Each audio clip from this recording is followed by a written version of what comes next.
Bentrovati amici di Red Black Insights. Oggi parliamo di un argomento di estrema attualità.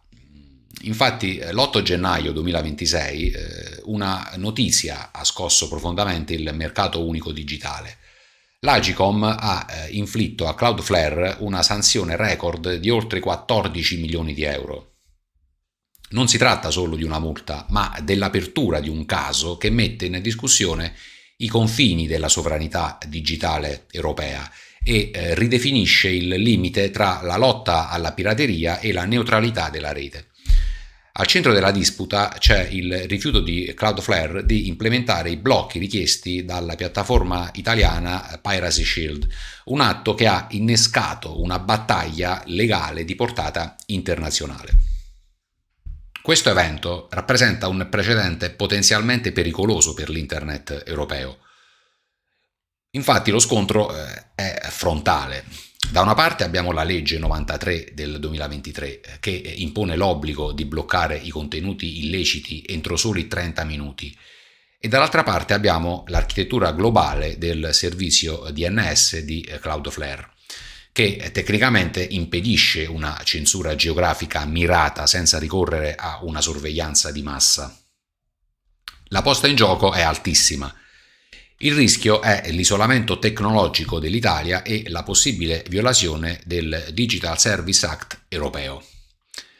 Per capire la portata della sfida, guardiamo i protagonisti. Un gigante globale contro un regolatore nazionale.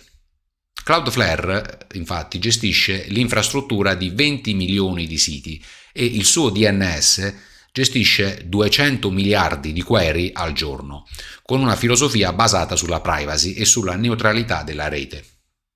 Dall'altra parte c'è Piracy Shield, uno strumento automatizzato che ordina blocchi di domini e IP senza una verifica giudiziaria preventiva. Un dettaglio emblematico. La multa inflitta supera di quasi il doppio l'intero fatturato italiano annuo di Cloudflare. Qui emerge un vero e proprio paradosso tecnico. Agicom esige che il resolver 1111 blocchi i domini solo per gli utenti italiani, ma Cloudflare utilizza un'architettura Anycast unica in tutto il mondo. Per filtrare solo le query italiane, l'azienda dovrebbe monitorare costantemente tutte le 200 miliardi di query globali, creando un sistema di sorveglianza globale. Cloudflare dichiara che non esiste una possibilità tecnica di controllare o modificare i contenuti in modo così selettivo, ma l'Agicom ha respinto questa tesi. Siamo di fronte a un cortocircuito normativo tra l'Italia e l'Unione Europea. Mentre il sistema Piracy Shield richiede un monitoraggio costante e applica sanzioni amministrative immediate, il Digital Service Act vieta esplicitamente obblighi generali di sorveglianza e considera i servizi DNS come semplice trasporto, mere conduit, esentandoli da responsabilità oggettiva. Inoltre, secondo il principio del paese d'origine, la supervisione di Cloudflare spetterebbe al Portogallo e non all'Italia. Questa fretta di bloccare i contenuti ha già generato il caos. L'incidente più grave è avvenuto il 19 ottobre 2024, quando una segnalazione errata ha reso Google Drive, lo ricorderete tutti, inaccessibile in Italia per oltre 12 ore, danneggiando scuole e aziende. Si parla di overblocking. Il blocco di servizi IP condivisi colpisce indiscriminatamente siti leciti e illeciti. Gli studi documentano che oltre 500 siti web legittimi sono stati bloccati erroneamente dal sistema italiano. Il nostro approccio, infatti, è un'anomalia nel panorama europeo. L'Italia è l'unico paese a imporre blocchi in 30 minuti, con sanzioni milionarie tramite una autorità amministrativa. In Spagna il processo richiede una autorizzazione giudiziaria e tempi più lunghi. In Olanda si basa su accordi volontari, mentre in Germania il modello prevede un rigido vaglio giudiziario. In sostanza, nessun altro membro dell'Unione Europea adotta misure così aggressive verso i provider DNS. Un modello differente e funzionale è quello inglese, dove la velocità tecnica si sposa con la garanzia giudiziaria. Nel Regno Unito, infatti, la Premier League ottiene un'ingiunzione dall'Alta Corte prima dell'inizio della stagione. Un giudice valuta preventivamente la proporzionalità della misura e solo dopo questo filtro di legalità, durante le partite, avviene l'esecuzione tecnica rapida. In Italia invece manca totalmente questo passaggio davanti a un tribunale per i singoli blocchi. Ma tutta questa severità sta funzionando? I dati dicono di no. Nonostante i blocchi, i danni economici allo sport in diretta sono cresciuti del 23%, raggiungendo i 350 milioni di euro. La pirateria rimane attraente perché costa tra 0 e 10 euro, contro gli oltre 40 euro degli abbonamenti legali. Gli abbonamenti ufficiali sono rimasti stagnanti nel 2024. Il blocco tecnico non converte automaticamente i pirati in abbonati se la barriera del prezzo resta alta. Questo è il grande problema. La questione ormai è diventata un vero e proprio scontro geopolitico e reputazionale.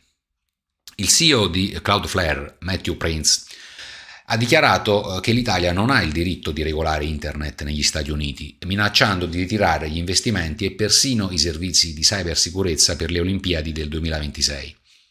Dall'altra parte, la Lega di Serie A accusa Cloudflare di favorire le associazioni criminali e chiede le dimissioni di Prince. Questo clima rischia di minare la posizione dell'Italia come hub tecnologico.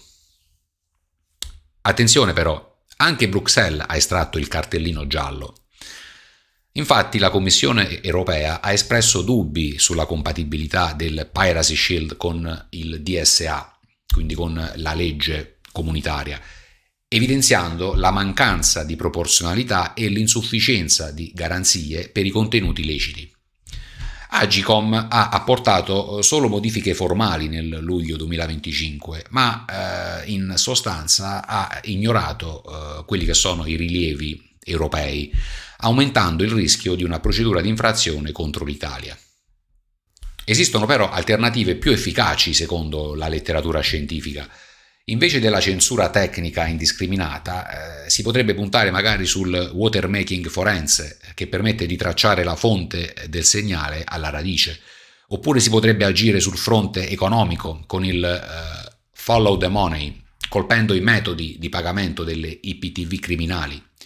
Infine, studi dimostrano che offrire contenuti a prezzi competitivi riduce la pirateria del 15 o 20% molto più efficacemente dei blocchi. Ok, ma cosa succederà ora? Ci sono due scenari probabili. Quello giudiziario vede Cloudflare ricorrere al TAR con un probabile rinvio alla Corte di Giustizia dell'Unione Europea, che potrebbe condannare l'approccio italiano basandosi sui precedenti che vietano il filtraggio generale nella Unione Europea. Lo scenario politico invece punta a un negoziato tra governo e big tech per evitare imbarazzi internazionali prima delle Olimpiadi di Milano Cortina. Al momento l'intransigenza di entrambe le parti spinge però verso lo scontro legale europeo. In conclusione, l'Italia ha scelto la linea dura del muoversi in fretta, ma nel farlo ha rotto le garanzie legali prima ancora della pirateria. I risultati economici non giustificano i costi democratici e tecnici di un sistema che genera overblocking e censura amministrativa.